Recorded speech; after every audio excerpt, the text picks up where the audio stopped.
How's everybody doing today?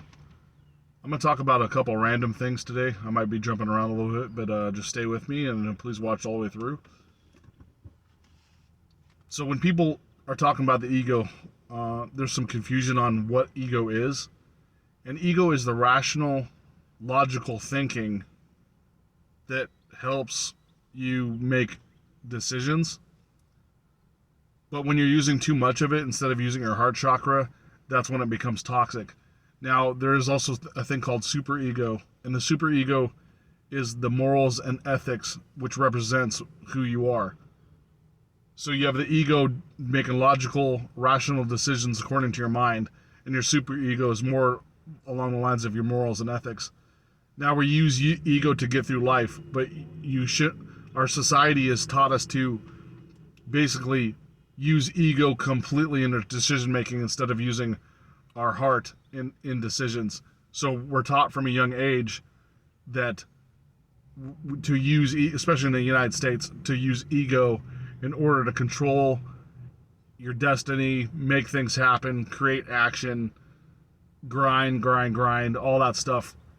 Because if you feel it in your heart, when your boss or your company says, grind this, and you can go up the ranks of management and all this stuff, your heart knows that it's not true, right? You know that there's somewhat wrong making you work 10 or 12 hours a day on a salary that's only paying you $8 an hour. So they're basically getting you 4 hours for free, so you're a slave. You know deep down in your heart this is the case, but they throw the carrot in front of the horse, in your ego saying, oh, well, if I get up to the upper management or one position higher, I'm going to make $60,000 more a year. But your super ego also is telling you, say, morals and ethics, like, dude, listen, you're going after, this is going after money, where our morals and ethics come into play here, and who you're going to screw over in the process to make this happen. So not all of your ego is bad, because your super ego is the one that kind of is the one that works with your subconscious mind a little bit to help you guide through life in a spiritual manner. And you need both of those in order to function on some level. So if there's a lot of confusion about ego, type in the comments, email me at realitysimulator@gmail.com, and we can go further on the subject, or I can do other videos talking further about it in more detail. So the next thing I'm going to talk about is empathy. Are you a person that's empathetic? You're very empathetic to others' feelings and others' emotions, and when you're around them, you can feel what that person's going through, and your feelings in an energy state adapt to that person. So if they're feeling sad, you're feeling sad, and then you start talking about those sad things. Or if they're feeling mad, you start feeling mad. You might be an empath, and we'll do another video on that as well, about what an empath is, and how you make your way through it. Because when you're an empath and you don't exactly know how the spiritual journey works, you might get into trouble early on, dealing with other people, because you don't really know how to navigate that and how to use it in a spiritual matter. So I think a lot of spiritual people on their spiritual journey are empathetic on some level. There has to be a little bit of that in order just to be spiritual in general, because if you're not empathetic on any level, then you're just like super cold-hearted, like a snake, that doesn't care about your emotions whatsoever, or harming you, and not even like sociopathically or whatever the terminology is, to where it just doesn't even matter to you. So empathy is an energy state where we're feeling off of others' feelings and emotions, and most likely you might be an empath if you're on a spiritual journey. So we'll talk about that more in another video. The next topic we're going to come to is when you're on your spiritual journey, you probably have little to no friends. If you did have friends and you start doing your practices and stuff like that, you're going to vibrationally change to where some people actually don't even want to be in your life anymore, or they're giving you problems and this and that. And you'll only kind of want to make friends with people that are on spiritual journeys, or maintain friendships that are on spiritual journeys, because they're not making decisions based on ego or vanity and all the material BS that has nothing to do with interpersonal relations. You go through life pretty lonely if you don't have somebody or some people to share a laugh with, or teach, or experience things with as a a co-creator and stuff like that. And when you're on a spiritual journey, it's really hard to find people that you get along with that are on the same kind of like the same wavelength. Maybe they're different in a different position in the spiritual journey, but they're actively trying to become spiritual. So you could share the road with them, right? Because they're going the same direction and they're not going against, like running into, shoulder checking you while you walk by down the street. And other people that aren't quote unquote metaphysical or spiritual or even religious, I should say, they don't understand why people like you and I would act and to make decisions the way we do. And, look at somebody and not judge them based on the clothing that they're wearing. Maybe they're wearing a cheap off-brand clothing attire, and you're wearing Armani, and they're wearing a cheap knockoff suit, and you're making fun of them because they don't have enough money to buy that. That vanity and materialism stuff, or cars, or makeup, or anything that could be related to vanity or materialism, and you're judging them for that, is immaterial. It doesn't matter. So those people are still in a low vibrational frequency where they're dealing with ego, and using if it's a guy, maybe he's using a strong presence persona, like he's kind of like a badass walking around and inflating his ego by people like being afraid of him or whatever, or not getting in conflicts with him.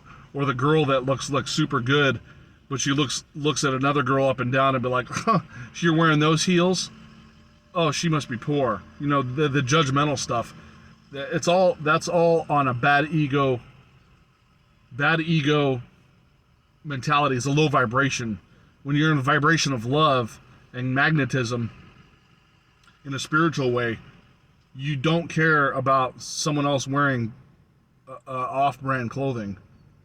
Now, you might be judgmental a little bit, where like if they're not taking a shower every day, they take a shower like once a month, and they're not wearing deodorant and stuff, you might say something and say, hey dude, go jump in the shower and use soap, because your presence is not inviting for other people, even spiritual people, to be around.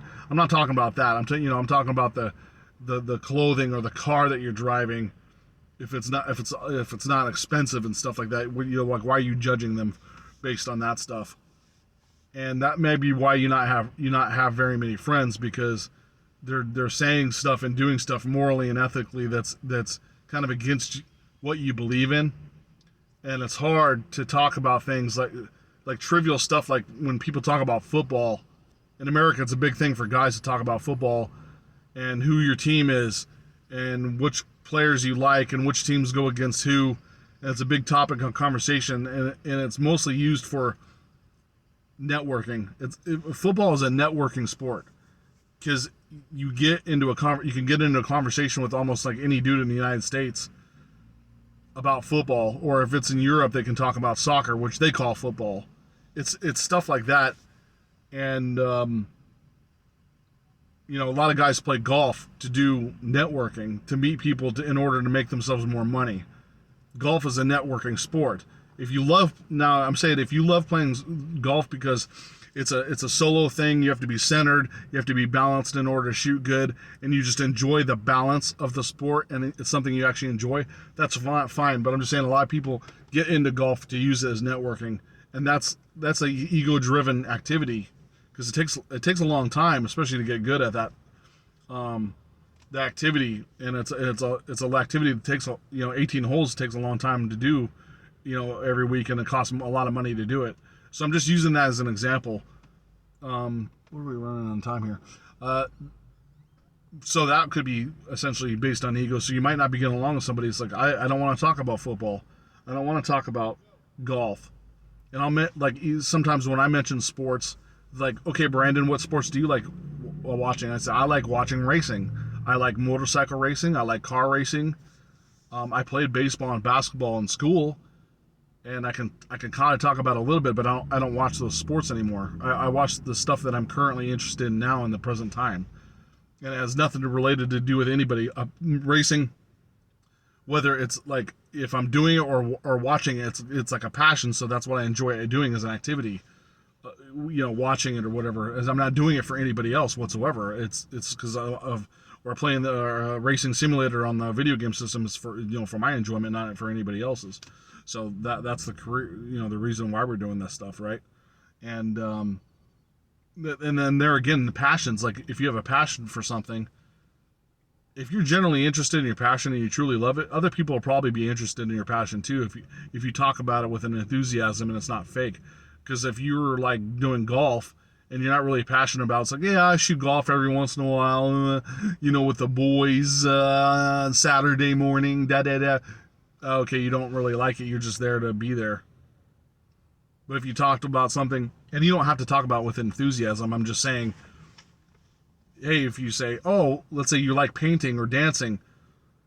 Oh, I love painting the colors that meshing here, doing the shadowing, the certain line work and trying to figure out shapes and distances and perspective, perspective drawing and all that stuff.